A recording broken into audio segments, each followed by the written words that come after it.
empowering it. Yeah, it's less power. But this hook helps you went out from the distance. Sometimes you can do power. Come on! Yeah, give it! Yeah, give it! Yeah, give it! Yeah, give it! Yeah, give it! Yeah, give it! Give it! Come on! Yeah, move out the way! Yeah, move out the way!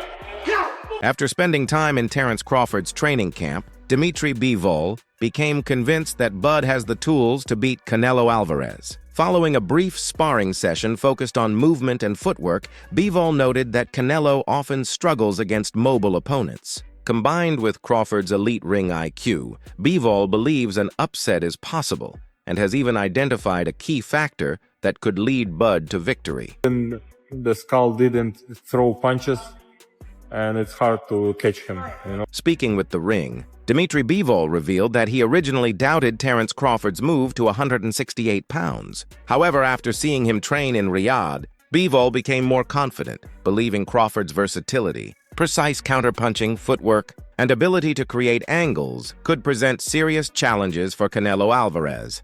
I could compare like with the Canelo, yeah? He put all his energy, all his power on single punch.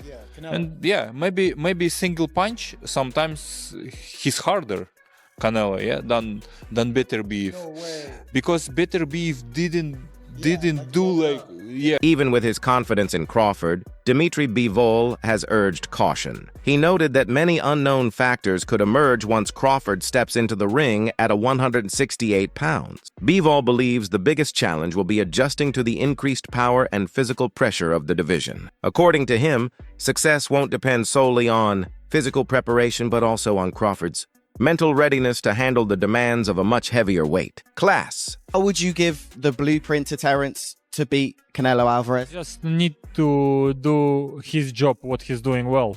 You know, he's changing his stance, he's moving a lot, you know, he's keeping distance. Bivol pointed to Canelo's victories over Jermell Charlo and Callum Smith as examples of what can happen when opponents fail to match his mentality. However, he views Crawford differently. Bivol believes Crawford's determination, ring intelligence, movement, and strong mindset make him a unique challenge and could give him a genuine chance. Against Canelo at 168 pounds... I want to quickly ask you a couple of questions. Crawford, Spence. I know you watched the fight and you spoke about Crawford. How good is Crawford? Crawford is amazing, not just good. He's amazing. And he said the same thing about you. Thank you, Terence. But I think he should be in the book for is that good? How to learn boxing, you know? Really? He's a very good fighter. Yeah, I like to watch his fights. Crawford isn't the only fighter preparing against elite competition ahead of this potential showdown. Canelo Alvarez has also been working with top-level talent, including Jaron "Boots" Ennis, who recently shared his perspective on the matchup. Boots believes Canelo's natural size at 168 pounds gives him a significant edge and currently favors the Mexican star. He suggested Crawford should first take a fight at a higher weight to help his body adjust to larger opponents. According to Ennis, moving up in weight is a major challenge, and facing someone as experienced and powerful as Canelo immediately leaves almost no margin for error. Rafael kind of made a great point when talking about sizes. Because he said, if you look at them two together now, they look the same size. He said, people have got the idea of the size thing wrong. It's not looking at them as a physical package.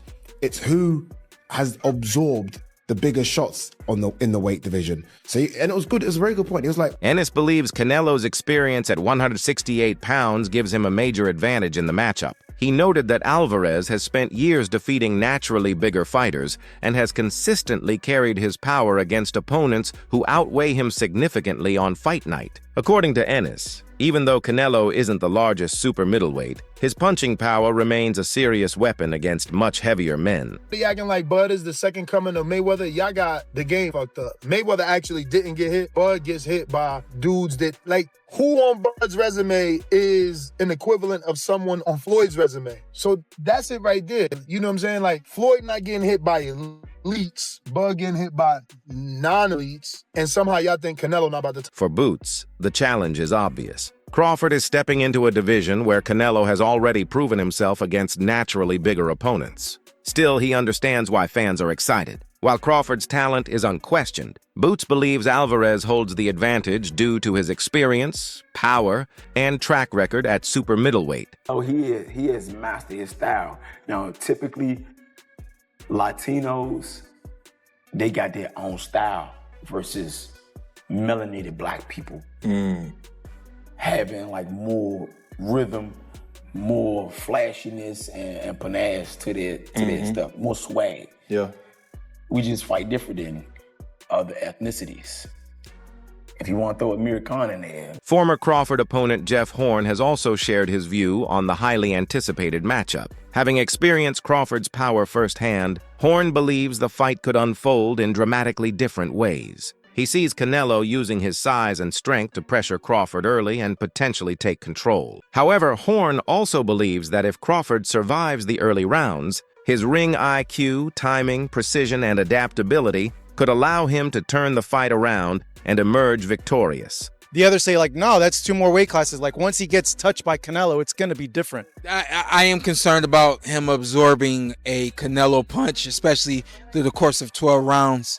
We do know this about Canelo. He's going to slow down, so I think if anything, Canelo would try to start fast and bang on him and break him down before he gets later, and he still got that kind of steam. But, there's so many components that... Speaking to Fight Hype TV, Jeff Horn said the fight could go in one of 2 very different directions. He believes Canelo may try to use his size advantage to overwhelm Crawford early and force a stoppage. However, if Crawford can survive that initial pressure, Horn feels his superior boxing skills, timing, and accuracy could gradually wear Canelo down. According to Horn, Crawford's ability to find openings and land precise shots may become increasingly effective as the fight progresses. He even suggested that a late stoppage victory for Crawford is a realistic possibility if the bout unfolds in his favor. Canelo, who you got? Crawford, Canelo? I still say Canelo. I got Canelo too. I still say Canelo. Ring IQ, I believe that Crawford has a bit more. Yep. However, it's just the size difference. I think that where Crawford is lacking is that he should test the waters even with somebody at that weight class before facing Canelo. But hey, they say he's a dog. He's got shot in the head and drove to the hospital. Comments come as growing questions surround Canelo Alvarez's current form and long-term future. Oscar De La Hoya has been among the most outspoken critics, arguing that age eventually affects every fighter. Drawing comparisons to his own experience facing Julio Cesar Chavez, De La Hoya suggested Canelo may no longer be at his absolute best. He pointed to Alvarez's underwhelming performance against William Skull as evidence, claiming the Mexican star's movement, timing, and overall sharpness are beginning to decline compared to the peak years of his career. The decade. I mean, to a purist and a fighter, it's laughable. Because you have Crawford jumping up 2 weight classes to fight Canelo, who's a natural light heavyweight. Crawford, who couldn't push back Madrimov. De La Hoya also praised Terence Crawford's versatility, highlighting his ability to box, move, and adjust throughout a fight. While he questioned whether Crawford has enough power to consistently keep Canelo at distance, he believes the matchup will be fascinating to watch. De La Hoya is eager to see how Crawford's adaptability stacks up against Canelo's experience. Meanwhile, Crawford has made his intentions clear, stating that he is entering the fight not just to compete, but to take everything Canelo has earned and built throughout his career. Bud gonna cook Canelo. I think he's gonna cook him. I think, Canelo a hell of a fighter, but I think Bud just got all the tools to beat him.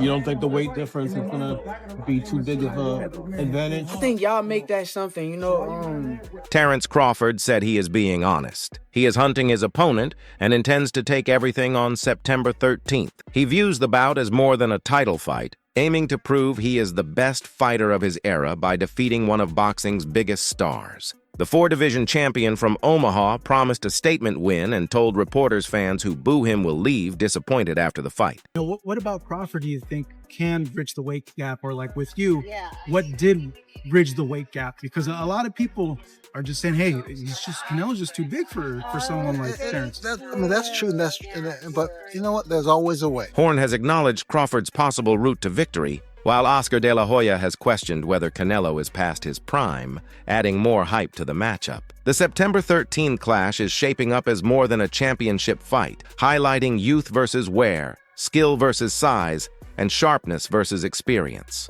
With both fighters' legacies at stake, many believe more than titles could change hands on fight night.